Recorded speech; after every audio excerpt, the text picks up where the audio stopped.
My name is Max Stein, and I love my Game Boy. I'm the Mega Buck. I really love video games. And my name is Raph, and I also love video games. And welcome to the Game Treasure Podcast, where we discuss treasured video games of yesterday, today, and tomorrow. Warning, the Game Treasure Podcast is not for children or anyone with a brain, for that matter.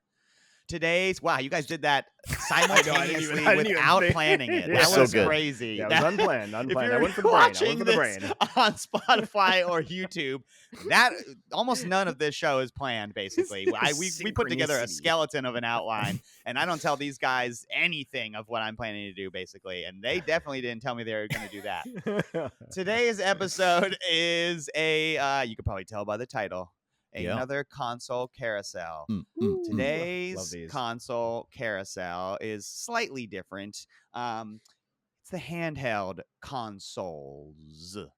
So, Mac, why are you not separating out all of the handhelds? You could get more episodes if you did an episode on the Game Boy and an episode of the Game Boy Advance and an episode on the Nintendo DS, etc. The PSP, the PS Vita. There's many that we could try to do one on the Sega Game Gear. We could try to do one on the Atari Lynx. As I say, try. Do you sort of get what I'm getting at here?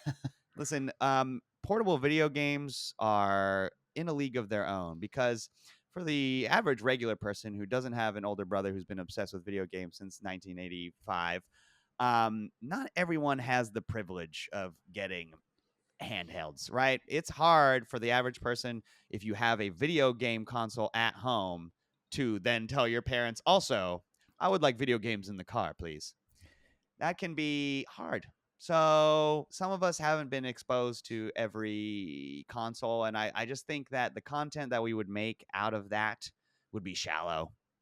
It would mostly just be us talking about maybe the one game that we played for the 3DS, or talking about the most popular, like Tetris again, and talking about 6 golden coins again. Like, how many? I understand there's so many Game Boy games. Well, I know who didn't link up 4-player Bomberman tournament in the UCF Student Union with his friends in college. It wasn't exactly. But it might have been me. Instead, what I would like to do is do this mental exercise, which is, imagine we are going on this isn't gonna be as funny for Raph because I thought of this earlier. Imagine we're going on a forever plane. We're about to get on a plane that never lands. Oh no, I already hate it. so we're going to heaven, and what you can bring video games on board. What 5 video games do you bring? Well, do I have to bring the consoles too? Listen, this is a magical heaven plane because you have died and you're in the heaven plane. So they have all the consoles. So I'm just simply asking you, when it comes to games that you play on a tiny screen in different places, which ones, if you only had to pick 5, pre-Switch, because that's cheating. Because it's if too you awesome. only had to pick, because then it would just be Breath of the Wild, because it's actually one of the best games of all time. Which 5 are you choosing and why? Right? If it's Tetris, that makes sense. Your reasoning might be because it's just the most addictive puzzle game that I can imagine. But maybe you have different reasonings. Maybe you're saying, I love RPGs and this is the most fleshed out RPGs. And with the 5 games that we're going to pick, I kind of gave myself like a little shotgun blast of reasoning as to, like, I want one of different types of genres, but we'll get into that in just a moment. So that is the backbone to this exercise, dear listener, dear viewer, dear Brads and Bradettes out there, if you will. So with that groundwork being laid, I will just go ahead and begin popping off on my handheld console, a carousel. So to begin with, number 5, my collection, my Forever Airplane collection. My thought process was I wanted to be varied, because portable games we've talked about this on the portable game gem episode. Yeah. They, until the Switch, were not very fleshed out. They were they kind of had this NES syndrome thing where sometimes they're best served in very small chunks. They weren't made for long car rides, like road trips, even though they were, but both between gameplay and battery life, they weren't made to go that long. Yeah, you better bring a box of batteries with you if you're going on a long car ride. Yeah. But what I'm getting at is my overall arching thought of when I was putting this list together was like, I need variation because I'm probably going to be like playing one, pop it up, pop it up. So number 5 is a game that's not very deep, but it does a very good job of scratching that I need something for about 15 seconds vibe, which is WarioWare Incorporated Oh, Mega yes. Micro Games Yes. for the Game Boy 110%. Advance 2003, made by Nintendo R&D 1. I remember when this game came out, my only exposure to the character Wario was from Mario Kart 64 because I had never played Wario Woods and I had never played Wario Land. I didn't even know they existed when this game came out because I was 13 when this game came out. So all I knew was like the guy from Mario Kart who's like the evil Mario is getting his own game, and they've changed his clothes entirely. Like he's a he biker. he's a biker guy, and he lives in this town with like a bunch of quirky friends, and there's like a bunch of really fun like synth music playing at all. Like I was like, who is this guy? Like he wasn't like this in Mario Kart 64. He mostly just ate onions and said, "Wah." Who is he? Why he's so cool? But I was again. I was 13, so I'm pretty sure I actually said wow, so cool. I remember thinking I was watching a lot of Adult Swim at this age at 13 years old. Yeah. And I just remember being like, this game feels like a fucking Adult Swim mini game that's on my fucking Game Boy Advance, and it's made by Nintendo R&D 1. Yeah. Like it's got all the charm of and that like all the R&D 1 games have, where they just like put a lot of effort into making it really likable. But it's also just like the most randomest shit that literally made a 13-year-old in 2003 be like, so random. Whoa. Like it's like truly silly, from picking your own boogers to just like catching a stick in the void of space. Like just like it's magical.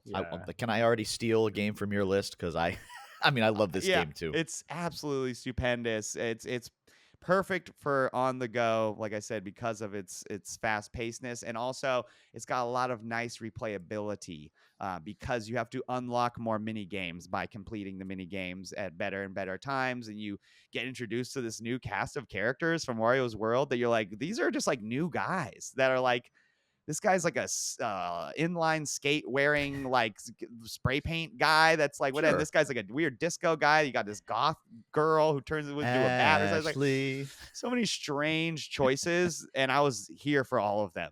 And just like if I'm on the forever plane, like I could probably play WarioWare in increments of 30 minutes for hours and hours and hours and hours. Like go to the bathroom, eat a little snack, play a little WarioWare, you know. Go to use the bathroom again. So that's my number 5. Number 4, Mario and Luigi Superstar Saga lands my number 4. Another Game Boy Advance joint, same year, 2003, developed by Alpha Dream and published by Nintendo. So my memories of this game is bringing it and my Game Boy Advance on a trip with my mother to Hawaii. And it was the most excellent car companion because it's a full-blown RPG. If you don't know this game, this was the first of the Mario and Luigi like saga, the ones where you play as them. They just put out Brothership. This was the first one of that. It certainly wasn't the first Mario RPG because obviously you have Super Mario RPG and Paper Mario have already come out at this time. But it was just like another one, and it was portable, and it's really funny. In my opinion, like the writing in Mario and Luigi Superstar Saga is like even more emphasizing like the comedic like relationship between Mario and Luigi than like the other one. Like there's almost no serious notes in this game. It was very kid friendly and bright and fun. And all of the RPG elements from the other Mario RPGs are still in there, which if it ain't broke, don't fix it. But also they add a bunch of cool like world traversal abilities that Mario and Luigi get together, where they can like get on each other's shoulders, or like one of them can hit the other one with a hammer and make him flat so that he can like get through like a tiny space. So unlocking all of like the powers that you got to traverse the world was really fun and entertaining.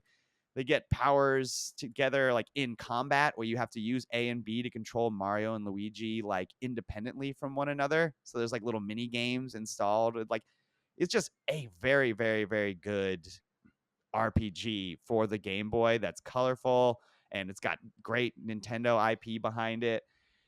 I like this one a little bit better than Partners in Time, the DS sequel. For the same reasons, I like Donkey Kong Country better than Donkey Kong Country 2, which is I just want the simplicity. Like I don't need more. Like they add the babies in the DS one, and I was like, no, thank you. I'm good. Like They I try don't to need the add babies. gimmicks in the future Right? ones And to- I'm like, yeah. you don't need it. Just make a funny story and just like give me more of it. No gimmicks necessary. Cut it out. Yeah. But yeah, I absolutely love Mario and Luigi Superstar Saga, and I think that's one that'll give you maybe 15 hours of gameplay on the Forever Plane, and it'll be 15 hours of like really fun, engaging, light RPG. Like you don't have to like sink down into like Final Fantasy 3 or something. Like leads me to my next game. Game number 3 for me on the Forever Plane is Advance Wars Dual Strike for the Nintendo DS 2005, developed by Intelligent Systems and published by Nintendo. Advance Wars, I love it so much. I have said many times on this podcast that I love a good strategy game. And I have been looking for a game to replace the Advance Wars shaped hole in my heart for quite some time now. I talked about War Groove 2, like playing that, and I was like, it kind of almost does it, but it was just like, no, I'm still going to my local game store shopping for a copy of Advance Wars 2 on the Game Boy that's not in box, so I don't have to pay an arm and a leg for it. And so you ask Mac, why don't you pick Advance Wars 1 or Advance Wars 2 Black Hole Sun or whatever it's called? Well, won't you come? Two reasons. One, this Advance Wars said, yeah, but what if 2 battlefields on some of the levels? So there are certain levels where you're fighting on the ground on the bottom screen, and then there is like a sky map on the top screen where the units that fly, which in like Advance Wars 1 and 2 normally just like have the advantage whatever of being strong against blank units, actually now have the capacity to go up to a second map where they have to do missions and shit for you, like explode like floating battleships and whatnot. Whatnot. And secondly, touchscreen, baby, with the stylus on the grid-based like RTS game. Like it took a thing where normally you had to like click the unit and like left, to where you could just like go boop boop, and that bitch would just move right there, and it was just like, oh, that is dare I say perfect for this shit.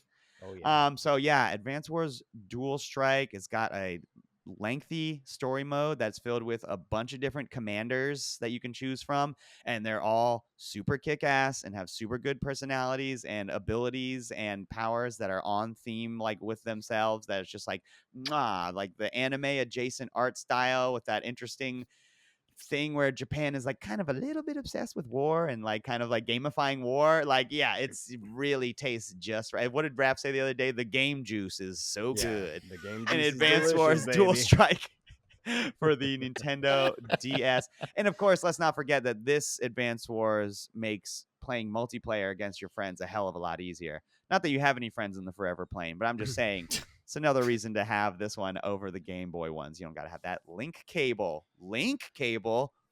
That leads me to my number 2 game. Ooh. Link's Awakening. Oh. Gotcha.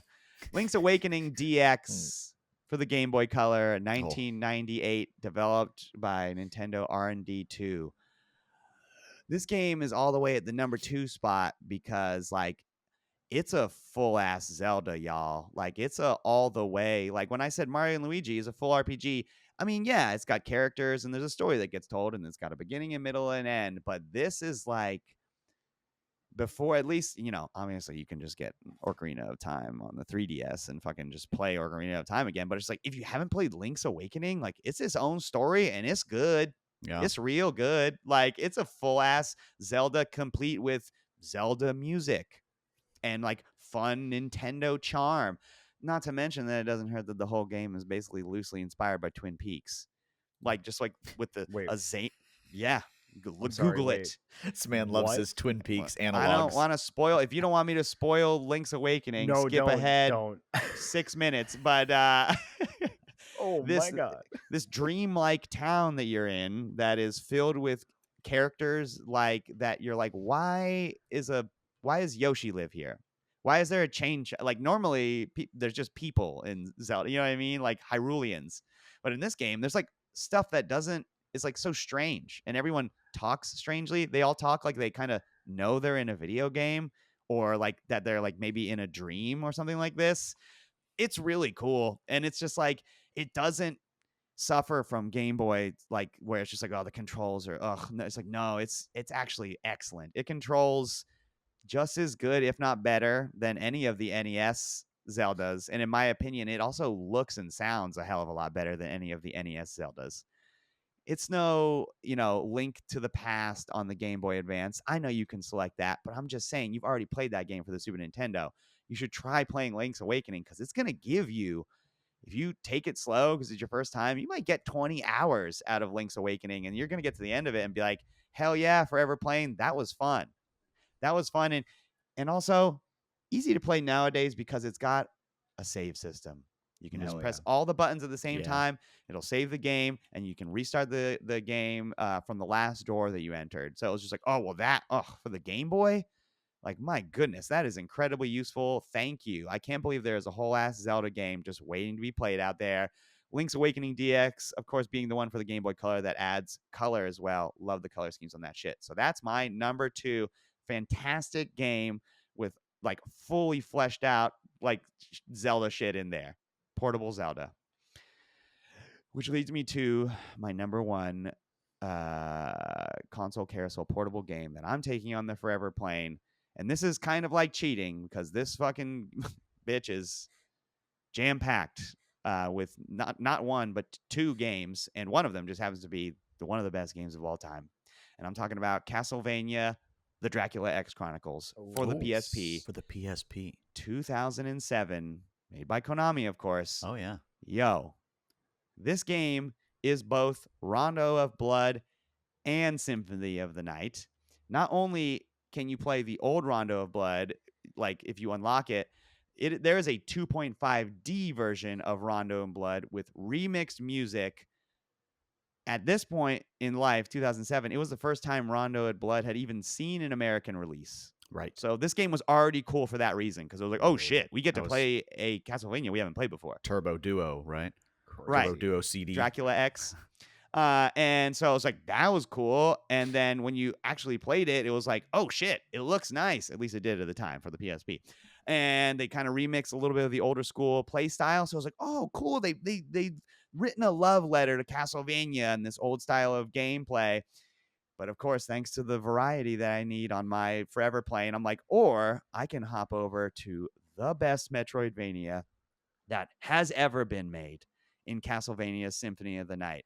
On that PSP, nice ass widescreen, because baby. This was my first completion of this game was on this on the PSP. Nice. Because it's like you're gonna be playing it for a long time. So every once in a while you pop in and go, where was I? And you go, oh yeah, I just discovered this guy. Oh yeah, accessible. I fought that guy. Super duper on the forever plane. Like I can put 100 hours into Castlevania Symphony of the Night. And then when I want to take a break from Castlevania Symphony of the Night, I can go, all right, now I want to bang my head against the wall against an old school Castlevania where I have to do platforming and I got to pick up items and have like sort of like my fast switch reflexes going. Like this game alone on the forever plane is gonna provide me with many hours of entertainment. So that's why for me, at the number 1 top of my list as far as portable games that are good, because of like this is both a game I had never played and a game I absolutely fucking love, and I get to take it with me wherever I go, and I get to play it on that sleek ass PSP. I fucking loved it. He cheated. It's my number 1. Yeah, I did. Sorry. Yeah, I did. Okay, so that does it for me. Buck, how about your forever playing console carousel, please? Yeah. So with handheld consoles, it's got to be really nostalgic for me because we're in a different Uberverse as it is now with all the handheld stuff, right? Like Mac brought up, that's just the way games come out for the most part now between our phones and everything else. And so when I think of handheld gaming, I really think of older stuff. The nostalgia is what hits me the most. So I also have brought a really nice variety of games that I think I would be okay switching between for a very, very long time. In at number 5 for the PSP, believe it or not, this was a launch title for the PSP by Konami, is the Active Command Intelligence Duel, Metal Gear Acid. Nice. Yes, this is an interesting one. This game came out in 2005, right? Before deck builders were a thing. We all know what deck builders are now, right? They get made into video games, they get made into board games. It is a full-on category of games with things like Slay the Spire and some of these others that are so popular now. This is Slay the Spire in the Metal Gear universe 20 freaking years ago. Dude, you are so. I need to revisit this game because when you said that, I was like, man, he's so fucking right. Because I remember watching you play this game and being dumbfounded. Like I truly remember being like, I do not understand what is happening. Right. It's just like the VR missions game for the PS1. Why'd you guys make this again? Never mind. I don't care. I want to play it. But looking back now, it's like, oh fuck, it's a deck builder in the Metal Gear Solid universe. Yeah. Holy shit. I'm getting goosebumps just thinking about it. Yeah. And they made 2 of these games, by the way. They made 2 Acid games for the PSP. So do you want to try to explain? Because I don't know if anybody is, So Acid is a turn-based tactical game. You're on the normal Solid Snake top-down view. It's got a whole fleshed out story I won't even go into because I don't even remember 80% of it. It's a Metal Gear game. Do you remember? No. So it's top-down view, 3D basically grid, right? Because your character's going to have a movement each turn. So moving to each different square costs you movement. And all of the cards have costs and like action point costs to them that you use for every turn. And so it's a mixture of turn-based tactics and a deck building game, which again did not exist back then, because before the missions, you get to select what cards you want to take. And by those cards, it's everything from do an extra dash to fire a rocket launcher. Right. It's the different having types of cards. like a claymore mine, or having an ability that lets you throwing get into a grenade box or whatever. Right. Yeah, exactly. Yeah, going to boxes and everything else are different cards. I forget a lot of the cards because it's been a long time since I played this game, but I absolutely loved it. I have a huge nostalgia factor I played a lot of PSP. I really enjoyed the PSP and was a PSP enjoyer throughout the beginning of its life, the first and second iteration. Me too. And this is CD quality games in your hand, right? I literally posted on Retro's page not too long ago a Gamer's Edge magazine cover that had a picture of the PSP, and the title above it was Sony's iPod Killer. Whoa, dude! And the first, watch out, Zune. One of the first comments someone said was, "What? Why did they mention the iPod in that?" And it's like, you got to remember, you had the memory sticks, you could play MP3s, it had movie discs. I still own a copy of Clerks and Hackers on UMD for the PSP. Amazing. Just in case I want to watch it in a closet. He would carry that thing around just to listen to music with. Every single copy. Yeah. Acid also featured some really great like graphic novel style cutscenes. That's the way it did most of the cutscenes was in those kind of. So but there's a ton of story to this game. So holy smokes. So if you're a Metal Gear fan and you have it and you enjoy deck builders and things like that, you'd absolutely love this game. That is a fantastic one. Choice. Got a bit of a learning curve, but once you get into it, it's pretty good. Nice choice. So I'm going even further back with handhelds because, again, remember, I was a Game Boy kid. I had an Atari Lynx, and I had friends that had a Game Gear. So we played some of this old stuff. And like Max said, most of these games were played in pretty short bursts. It wasn't even until they started adding save batteries to a lot of them, like Max said with Link's Awakening and some of these others, that you couldn't even pick it back up and continue where you played from. So you had to play it in one sitting, right? Most of these could be beaten in 1 to 2 hours. And so I'm going to go back to 1998 to a time when it took a while for games to come over from Japan. This game actually was released in 1996 in Japan. We got it 2 years later, and I'm going for nostalgia factor, and I'm picking Pokemon Blue. Because I was a blue guy. Mac had red, I believe. I'm going to need you to justify your feelings for Pokemon being on the Forever plane then. Sure, no problem. See, One, nostalgia of playing the first Pokemon game, which none of us knew was going to become what it became, right? I had a Game Boy, probably one of the Game Boy Pockets, the newer ones. I got Blue. I was probably 1998, so I was 15-ish with math. I can't math. 16-ish. So I was not playing games as much, but I still played, Final Fantasy 7. I was still playing a lot of those. I was not playing handheld consoles at all. I hadn't touched a Game Boy in years. And Pokemon comes out. It's the new hotness. Like 8-year-old Mac gets Pokemon Red and I get Pokemon Blue. And I literally 5 minutes in, I'm like, this is an RPG. I love RPGs. This is a gateway drug RPG. I still say this to my kids who aren't as big of gamers as I am.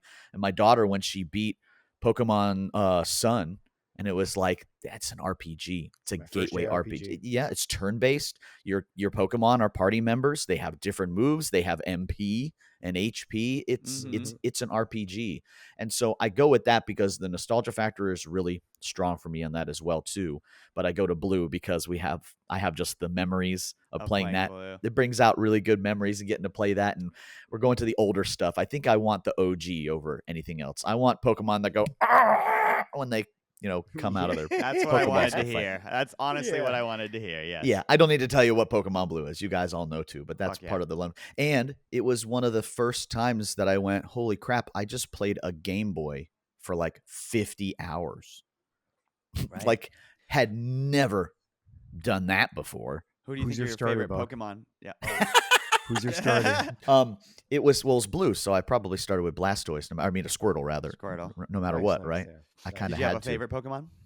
Do I overall? Ooh, yeah. Out of that 150 at least, because I know there's so many now. Yeah, I was gonna say the original 151. Do I have a pick of Pokemon? I'm probably a Gengar guy. I like me Gengar. I like me some Gengar. Yeah. Good choice. I didn't go too heavy into the ghost type Pokemons, but back then it was like, again, and Pocket Monsters came out 2 years before in Japan, so it had already. Yeah. I think they didn't know that it was going to be such a big hit because they'd made games like this before. Everybody kind of had, looking at PlayStation 1 and things like Monster Rancher and stuff. They'd tried stuff like this before. I think it hit so hard in Japan, they went, oh shit. We got to go make money. And it literally took them 2 years to bring it to the States. It does not take that long to localize good things. Point. They were setting up the machine.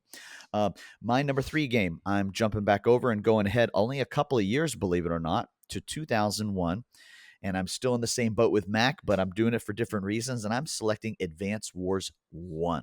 The very first Advance Wars. Interesting. For a couple of reasons.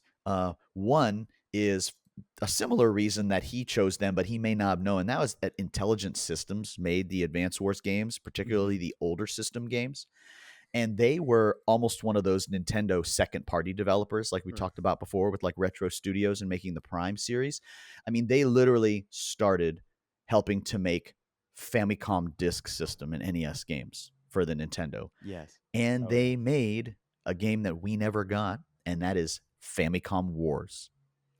Spoilers, that's Advance Wars for the NES. Right. So they did this 15, 20 years before they did it on the GBA. Mm-hmm. They made all of the WarioWare games as well, most of the ones that you were talking about as well too. So this was a developer that I really, really liked even before I heard and saw this coming out, right? But I played my DS, my original, GBA rather, my original purple no backlit screen GBA was in my backpack in college every day. Fuck yeah. I got a 2-hour break between classes. I'm too poor to drive home and then drive back because that costs gas. So I'm going to hang out in the student union with my friends. And we were always playing something new on the GBA, whether it's Advance Wars, Bomberman Tournament, which we had link cables to play that kind of stuff there too. And I just adored the fact that I was getting this strategy and all of, like Raph said, the juice of the split the screen when you're shooting at the other enemies and whatnot too. I don't need it to be as complicated as DS1 like Mac does. I just want old school drilled down Advance Wars. Give me the link cable. I'll play against my friends. We'll beat the shit out of each other. The simplicity. Yeah. That's what I want in a lot of my handheld games. I don't need them to be super deep. If I'm playing an RPG, Pokemon's enough for me. because the way those characters work. I'm playing Right. Advance Wars, that one, or even Black Hole Rising, the second Advance Wars game. I played both of those, and I almost felt like Black Hole Rising tried to do too much, and I enjoyed the Yeah. first one more. That's how I felt about Mario and Luigi. So Right. that makes sense. Right. Okay. Continue. Number 2, Ooh, which here we go. is one of the very few times that this game gets number 2 on any of my lists. I'm talking about the 2007 Matrix Software remake of the beloved Square Enix Final Fantasy IV. Of course, For he's the talking about DS. it in many episodes. But this Okay. is the 3D. This is the 3D remake of Final Fantasy IV. Sorry, 7. We got our remake first. It's very good, very, very, very good remake. How many different forms of this game do you own, Buck? He's Uh-huh. 5 or whatever many every time. different What? forms of 5 this is game so do you low, own? dude. Yeah, I yeah, own yeah. this game on the Wonder Swan color. Everything. I mean, we put the logic for this one together. This is Buck's favorite RPG, and it's portable. And they gave it 3D like renderings of all the characters. Like Yeah. I can read his mind as to why, because I know Yeah. exactly. I like it for the same reasons, which is Yeah. it's the best Final Fantasy for the Super Nintendo, and it's on your it's in your hands. And also, that is 3D Cecil. You're Yeah. like, whoa, cool. Yeah. I own a bunch of little chibi action figures all from this game that are in Yeah. this style, the little Gashapin ones too. It's fucking fantastic. If you played Final Fantasy IV before, you know a lot about this game, and it's the more streamlined one, the one with the best music, even though everybody will say, and it's true, 6 is probably the better of the two. This one is much more, it just puts you down the path. You don't do as much world exploring. It's got a good medieval one. Setting to its storyline. I tell you some of the bigger benefits, even besides what Mac was bringing up, which is the 3D characters and it being redone and a little bit of not overhaul, but they put some attention to like the active battle system so that it feels better. They also added a little bit more content to this. They expanded on some gameplay and story elements a little bit. They added some end game dungeons. They're literally end game dungeons for a bunch of characters to earn like a final end game weapon, because in this version of 4, at the end of the game, you can swap your party out. If you want to take Yang to go fight Zeramis and Zemus, you can. If you want to take Edward in your final party to go fight if you want to take Palem and Porum in your party at the end, you can. So, and they have weapons for all of them as well in this too. So that's sick. I didn't know that. I That's forgot to pretty cool. mention Link's DX. Link's Awakening also has additional dungeons. Don't at me. That's so cool. But yeah, at that me. is a No, good it's ass fun. version of Final Fantasy IV, and I'm not surprised. I thought it was going to be number 1 though, honestly. So now I'm Interesting. intrigued to see what you're going to do for 1. Yeah, there's one step better. I'm going to go for number 1, and this is a nice little homage that Mr. Venacore would appreciate, because this might also be his number 1. So we didn't have to fight over it. So love you, dude. I am going to 2007? No, 2004. No, 2007. Why do you say that, Buck? Because this series was originally for the Game Boy Advance in 2001, 2002, 2004, I believe, were the release dates. They didn't think that we would like it, but then they took a gamble in 2007 and released for the DS the first Phoenix Wright game for the Nintendo DS. There we go. And if I'm taking one of these with me, I'm taking number 3, Gyaktan Saiban 3, Trials and Tribulations. First one to feature Godot in it. Oh, that's as good a reason as any to take it, honestly. He good villain. Wait, he's not a villain. Yeah. A villain? No, he's just a prosecutor. I didn't, like most of us, visual novel games are an acquired taste, and most of us do not like them. Nothing against them. If that's your cup of tea, I think that's great, but they are not a very popular genre, as they Agreed. say, right? I think that's fair. But these games, especially the intelligent decision to wait to put these out on the DS in the States rather than the GBA versions, gave us that extra interactability that made this it made these even more so feel like a puzzle game to me. I'm trying to listen to what's going on and then point out the inconsistencies in either the evidence or the testimony or something else that I've found, and it's basically solving a logic puzzle. which I Because love. it's even deeper than just like, it's almost like the Phoenix Wright Ace Attorney game is a puzzle game that really feels like a lawyer game. Yeah, sure. Which is just like, well, yeah, because you are. It's like, yeah, I Mhm. know, but just like, what if you were in charge of making the lawyer game? What the fuck would you do? You know what I mean? Mhm. All the choices they make and the way the gameplay for Ace Attorney Yep. works is smart. So much It fun. all is like Yeah. really like, oh yeah, and then you would, oh yeah, that's a good idea for how it would work to play a lawyer game. Like, and then you said you get the DS, you get the microphone, so you get to yell objection first of all, but secondly, the I forgot about capacity that. to rotate and touch the evidence with the touchpad as opposed to Mhm. just like spinning it on your Game Boy adds Yeah. to the tactileness of like, I'm examining evidence because I'm a lawyer. Like, you know what I mean? Like, That's funny. it adds a lot to it. It also passes the Final Fantasy, my RPG test, as it were. I give a shit about the characters. The story Capcom, and yeah. the writing in it. I mean, the first turnabout are the names of all the different cases in this one, and like the very first one is a flashback to when Phoenix is in college, and Okay. he actually gets his defense attorney is Mia Fey, the girl who's his mentor. Who, spoilers, 5 seconds into the first game, she gets murdered, and that's the first case Phoenix Wright has to take on. Mhm. So here in the third one, they wanted a reason to bring her back. You actually play as her in the first one. It's also got another turnabout where there's an imposter that's posing as Phoenix Wright, and you have to not only clear someone else's name, but outside of the courtroom, you have to figure out who is dressing up as Phoenix and doing Wow. things. And there's just really, really great cases on this one for sure. I just really I played most all of these, especially the first 5 or 6. And Phoenix Wright Ace Attorney 3. Does it have a subtitle? Trials and Tribulations. Trials and Tribulations Third one. is Buck's #1 game to play on the Forever Plane. That's a really fucking good one. Raph, why don't you go ahead and hit us with your carousel, please? Absolutely. And I'm going to preface this by saying that my carousel is not varied at all. You like what you like. Yeah, you guys will see. You guys. As Well, long and as also you can just bring reasoning to me as to why, when an angel walks up to you and says, "Which games will you bring?"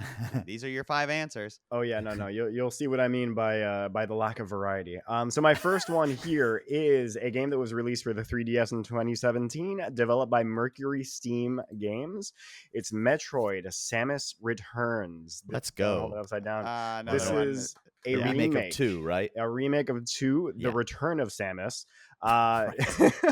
This is first draft energy. Exactly. Yes. Yeah. This is the first truly modern Metroid game. A lot of the concepts that came from Fusion and this game are what eventually became Metroid Dread. I believe Metroid Dread was actually intended to be a game that came out like after Fusion or like after this game, but it just never ended up. It ended up in development hell and then finally got released. But anyway, this game takes Metroid and brings it into the modern age and gives it these cool sort of like 3D graphics. It's on the 3DS, so you can obviously turn that 3D slider all the way up and have this cool sort of like parallax background with yes, exactly. Yeah, if you turned it all the way up, you're going to give yourself quite the stomach ache. Couldn't do it. But yeah, this game has the added features of like the spider ball. You can crawl up and down walls, which is something that was I think originally added in the original Game Boy game. And then this one also feels so much faster. It's like the first really truly fast Metroid game. And they added like a whole parrying system in this game where you can get attacked by certain things that'll just like try to hit you and you can parry them, and then as you parry him, it'll stun him, and then you hit him with like a freeze blast or hit him with like a missile or whatever and kill him. The concept of this game is that you've landed on the home world of the Metroids. I think we've covered this game before in great length on what else you got. My question to you is, why are you bringing it on the Forever Plane? Because I fucking love Metroid, and I think that this is a pretty solid entry in the Metroid franchise. The only reason I have it as number 5 on my list... Why is it at 5 then? Yeah, there we go. I was going to say, the only reason I have this game on my list as number 5 is because it is a little linear, and as far as because story... the other ones on my list are better. Exactly, yeah. As far as story, this is probably like the weakest Metroid. It's the most linear one. Sure. You're really just going from region to region, killing the Metroids that are in that region so you can unlock the next region, and it just kind of goes down from there. You guys basically have to go down and down and down. But I'm going to go ahead. I'm going to move on from this game. And I'm going to go ahead and bring up a lovely little game that came out on the Game Boy Color in 1999, developed by Jupiter and HAL Laboratory, which apparently are the ones that made Super Smash Brothers as well. But it's Pokemon Pinball. It's a Game Boy. That's a fun one. Yeah, it's a Game Boy game with a fucking rumble pack. Let's go. Okay. But the batteries typically died on that pretty quick, so you didn't really do the rumble all that often. I'm not saying gonna lie. the Forever Plane has extra batteries. Yes, exactly. Yes, yeah. The Forever Plane has all the batteries that You you'll guys ever are funny. need. Forever batteries, actually. Hold So I mean, this game it's a Pokemon game in a pinball cabinet. Basically, it's very colorful, very bright. I used to play this game for hours on end. It's great for car rides. Good theme with like a couple of these Game Boy games is that they are good for long trips, which is what the Forever Plane is, right? It's the forever Right. trip. But yeah, dude, Got I a mean, lot it's of replayability because it's it's just a pinball machine. absolutely it's Yeah. just a pinball game. Yeah, it's just a pinball game that's got Pokemon in it. There's a couple of different game modes in it. There's like a capture mode where you can capture Pokemon, and then there was a mode, I forget, that you can evolve certain Pokemon and stuff like that. Looked really pretty, as far as like the little sprites and like the color choice for all of it. It looks really nice. This game kicks ass, and I think it'd be pretty it would be useful in passing the forever time on the Forever Plane. This is a good one. I'm watching them like. First of all, I'm addicted and in love with the when you go from the bottom half of the pinball machine Yes. to the top half of the pinball machine. The screen changes to the Yes. top half, Yeah. which allows both sides of the screen to be quite large. Like they didn't have to shrink down the pinball field, which is obviously vertical. Exactly. Yeah. But it's these sort of like the mini games of capturing the Jigglypuff or capturing the whatever work exactly like how mini games on a pinball machine work, which is you got to Right. like launch it into the ramp and then select which game you want to start, and then to catch the Wigglytuff you got to throw the ball here. Hit it like 6 times or So whatever, that's and then you a cool translation from Pokemon to pinball. Side note, Buck, is there a Pokemon pinball machine? Oh, an actual pinball check back with machine. me in 2026. Okay. Oh. There is a huge rumor that either Jersey Jack or Stern has the rights to Very make interesting. a Pokemon Something in pinball development. That's Excellent good to pick, know. Raph. Yeah. Thank you. Yes. And this is what I mean when I talk about my lack of variety here, because my next game is also a fucking Pokemon game. And Okay, that's fine. It's That's fine. Yeah, Pokemon this pinball. No, I'm just kidding. No. This is Game Boy Color, released in Japan in 1999, North America 2000, and in Europe 2001, developed by Game Freak, and that's Pokemon Gold and Silver. In my opinion, yeah. this is the best Pokemon game that at least that I had ever played. I haven't played anything beyond, well, I haven't played a lot of the new ones, I'll be honest with you, but this is probably my favorite Pokemon game.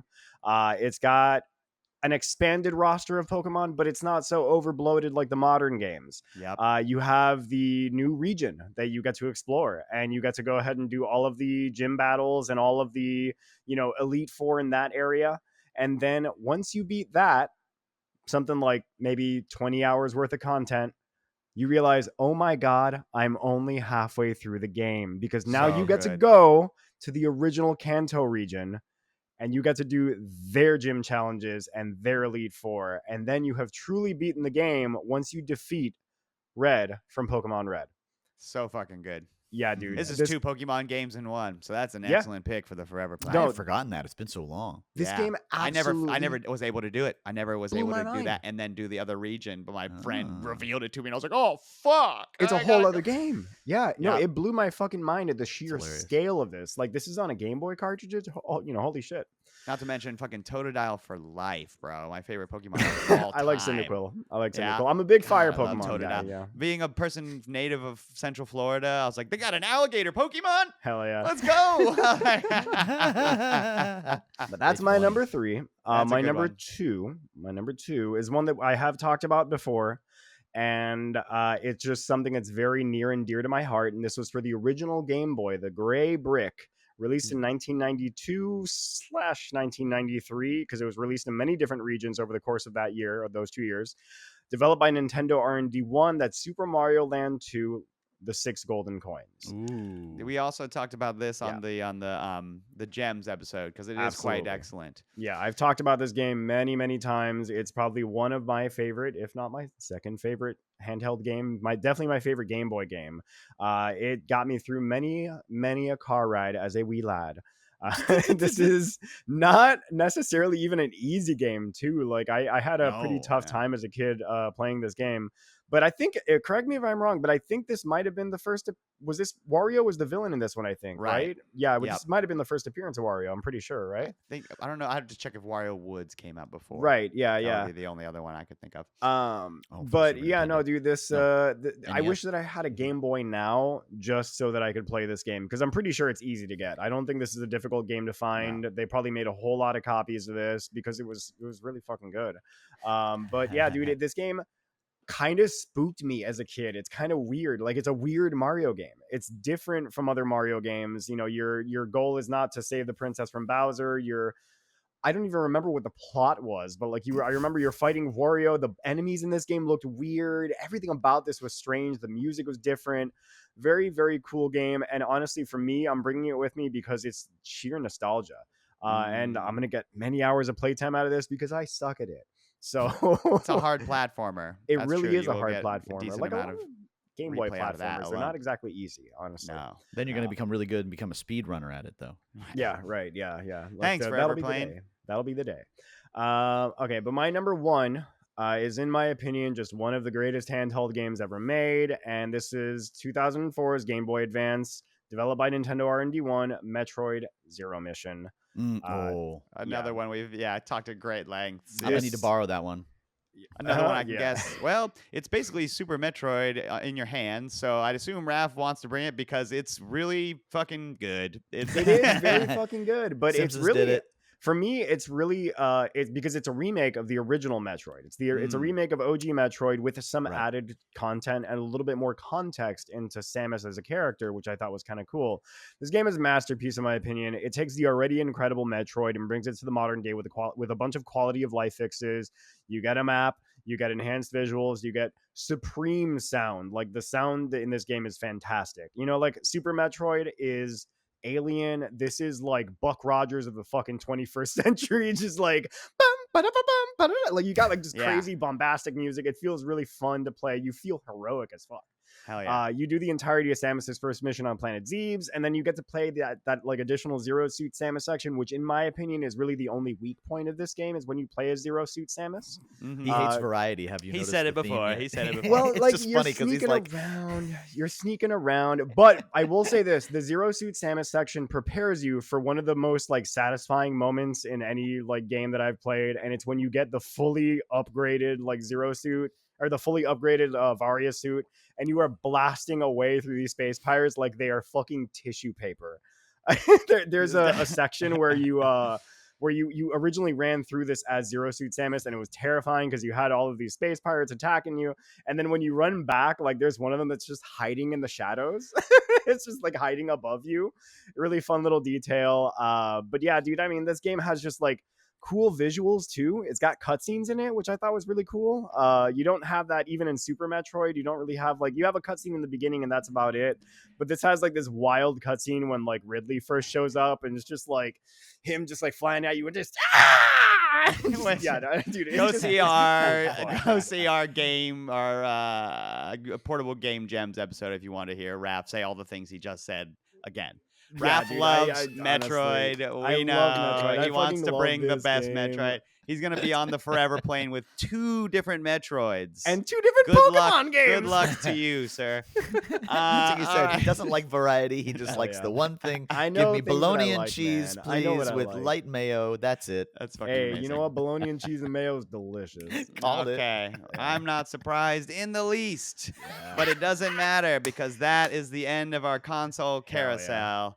Thank you so much. We are going to take a quick break, get off the Forever Plane, do our What Else You Got, and head on out on the Forever Plane. All right, be right back.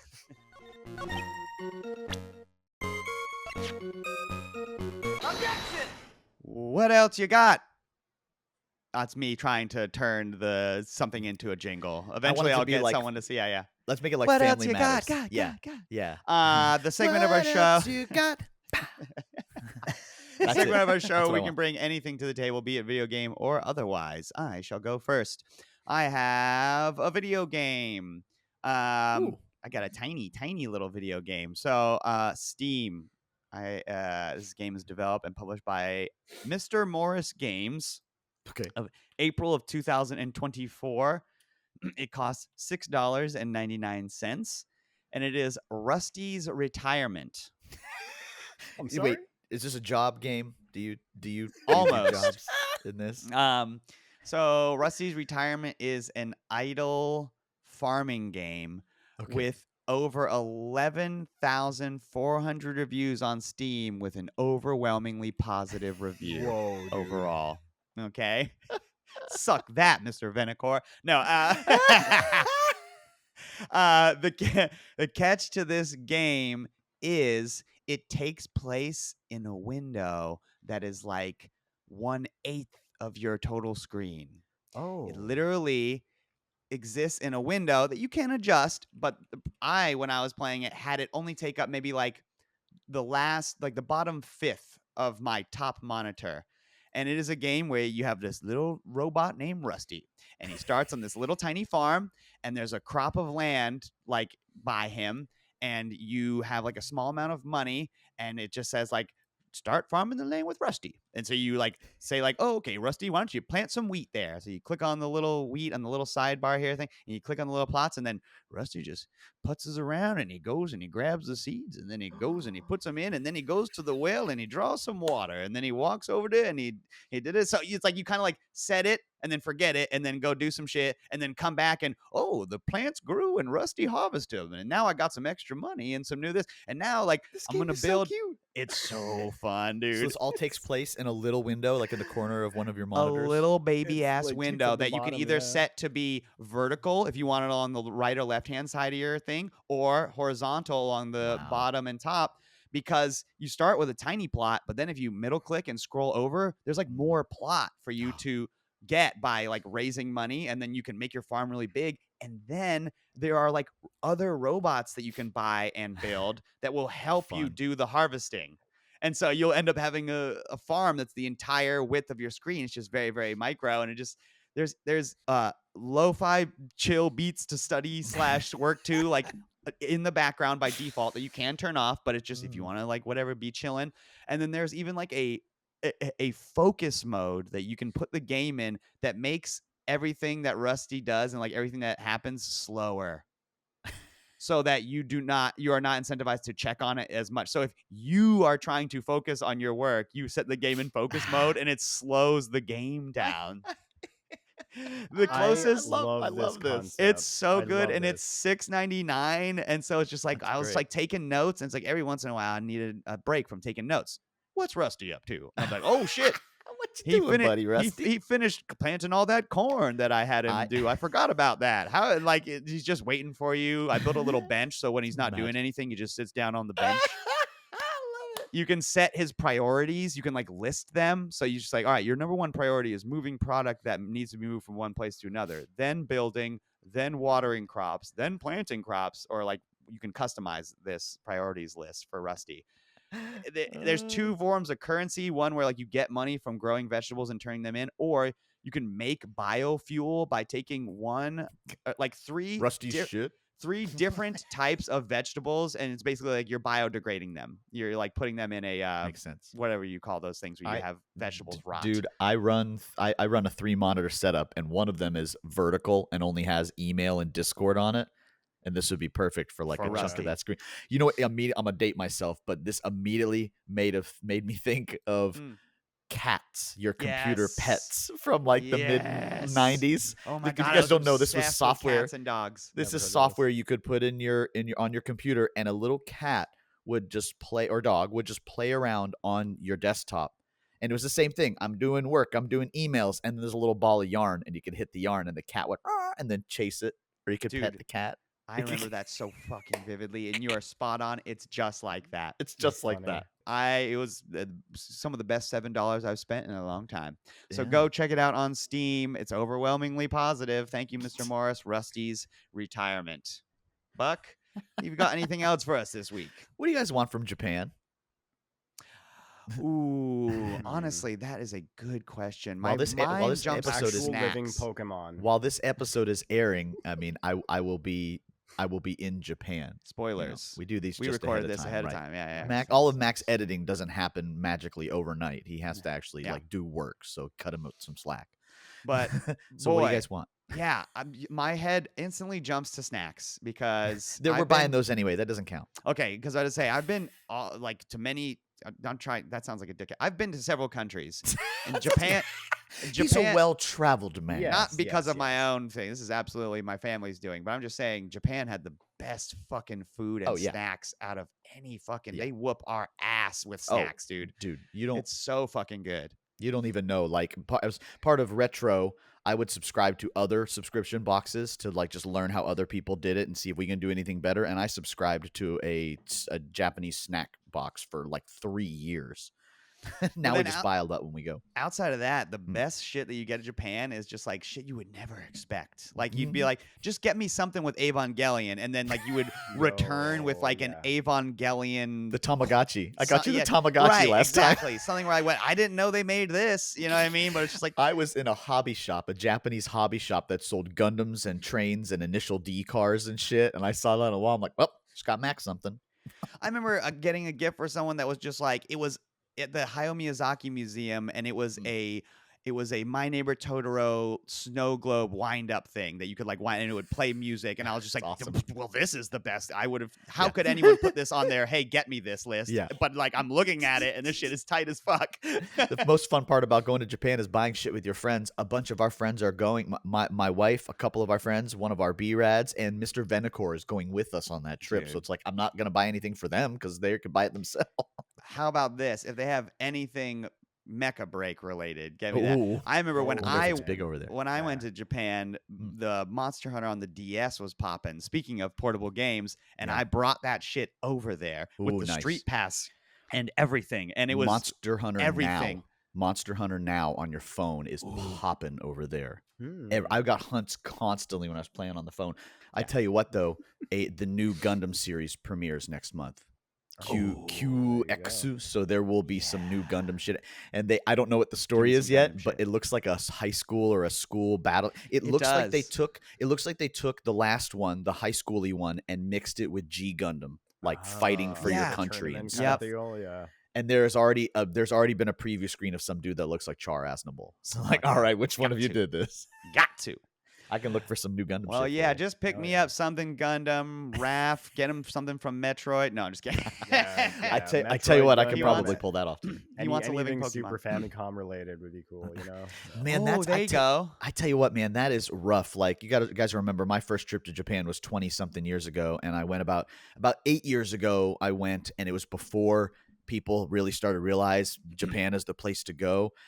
Going into retro game stores in Japan is not nearly as much fun as it was back then. Really? It was like me and a bunch of local guys for the most part, and maybe one other foreigner dude. When I went about 18 months ago, it was like little game shop, 30 white dudes, all doing the same thing. All have their phones out looking there. I was like, oh, this isn't really fun anymore. That sucks. So Well, I still go to some, but book off, and some of the ones that used to be like treasure spots is not as great as they used to be. Get him something from Super Potato, but that stinks. Super. I'll go there because I have to show it to Mr. Venacor, and we're staying in Akihabara, so it's like a 5-minute walk. Fun. To Super Potato. Nice. Wow, that'll be amazing. I expect pictures. Raph, Yes. what else have you got for us this week? I got a couple of things. One is a game that I owned and I really never got around to playing, and I was like, you know what, let me mess around with it a little bit. And I did, and it's a lot of fun. It's this game called Footsies Rollback Edition. It was released September 30th, 2020. Developer and Raph, do publisher you is just Hi-Fi. scroll through Steam's obscure category to find fun shit? Is this what you do with your dude. time? Sometimes, yeah. Yo, this looks dude, cool. This game is awesome. It's the most fundamental fighting game that you'll ever play. It has no combos, no specials. It's all neutral. So there's only 3 buttons: forward, back, and your attack button, which is a kick button.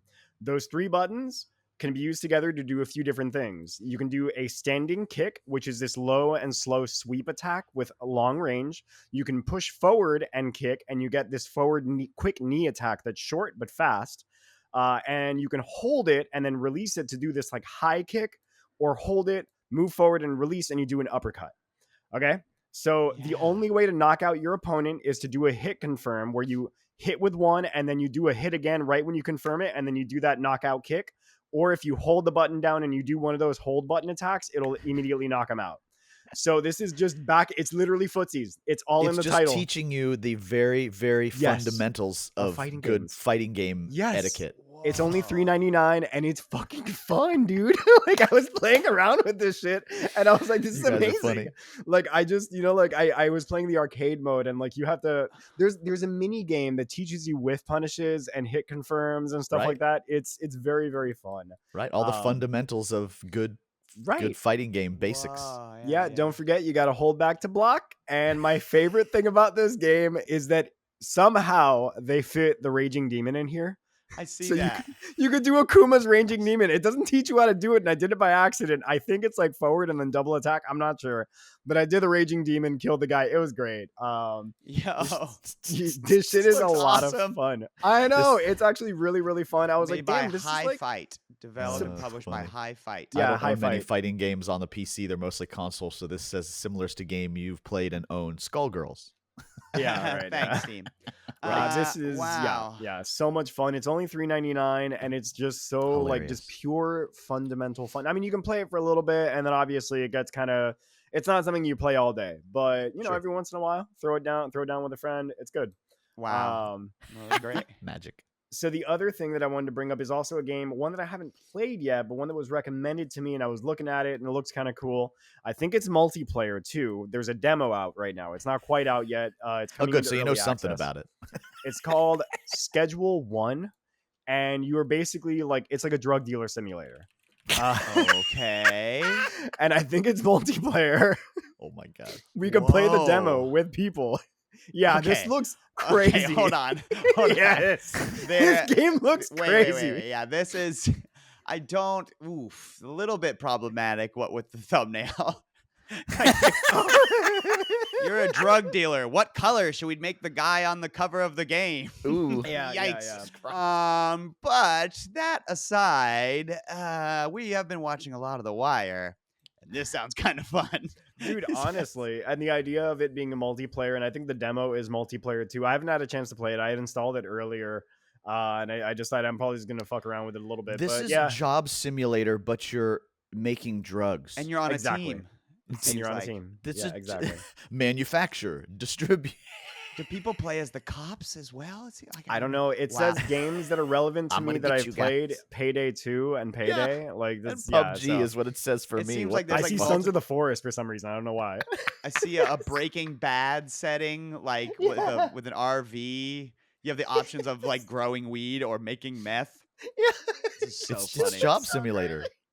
The taco Yeah. ticklers instead of pollo chicken or whatever. Oh, the that's fucking funny.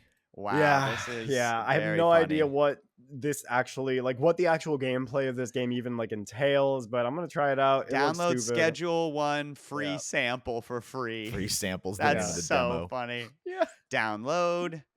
There we go, and I've got it. yeah. There you go. Sounds like it. I'll think it's funny at the very Hilarious. least. Schedule 1 and But yeah, Schedule that's all 1 I and got for the Footsies week. are both going on my wish list. Yeah, that's all I Damn. got for Rusty. the week, though. Yeah.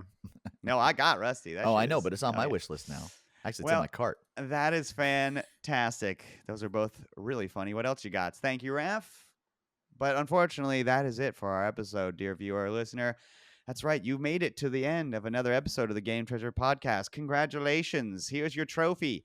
Do us a huge favor, like and subscribe. If you are just listening to this on your favorite podcasting app, why don't you head on over to our YouTube where you can watch us stream. We're about to go play some games with Raf. I think we're going to go play that Headliners game. Yeah, the headliners. But yeah. this is in the future or the past, so you can't watch us play that.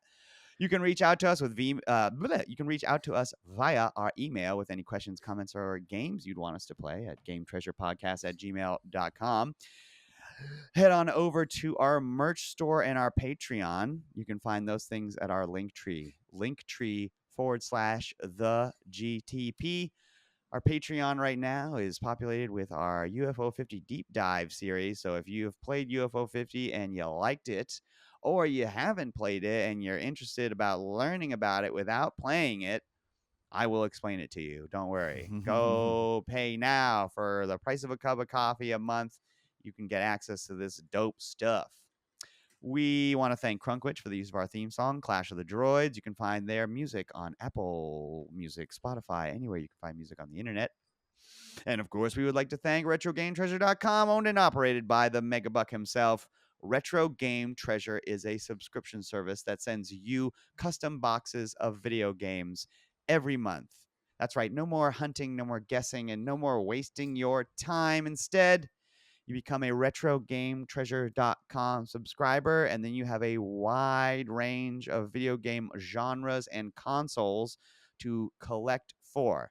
You simply set your personal preference settings, and then Buck ships you custom boxes of video games that he builds literally in his garage based off of what you like. Like he's like, Mike We have Johnson, a warehouse. It's not that bad. Michael Johnson likes racing games for the N6, and he owns an N64 and a PlayStation 2. This week, nice Mikey Johnson gets a copy of Gran Turismo because he's been such a good boy. And what's this? Clicky. The game for the N64 where you play as the motorcycle Road Rage? Yeah, he'll love Road Rage. And I know he doesn't own a copy of He Road means Road Rage. Rash. Road Rash. I know he doesn't own a copy of Road Rash because Retro Game Treasure also keeps track of all the games in your collection so you never get a repeat game. And this goes without saying, those games are yours. They are for you to keep. They are part of your collection. You do not have to send them back if you want to stop subscribing to the service for whatever reason. No. He's just helping you grow your collection because he loves video games. Want to start collecting a new console? RetroGameTreasure.com is the easiest way to do so because all you have to do is go to his console page, buy the console that you want. He ships it to you. Then you go to your preferences page, just turn that console on your preferences. And now those consoles games start coming to you without you having to shop for them, without you having to figure out which ones you would even like. He knows which ones you will probably like. It's crazy. It's magic. Start collecting games the easy way today with RetroGameTreasure.com. But until next week, my name is Max Stein, and I love the Game Treasure podcast. It's so bad. So bad.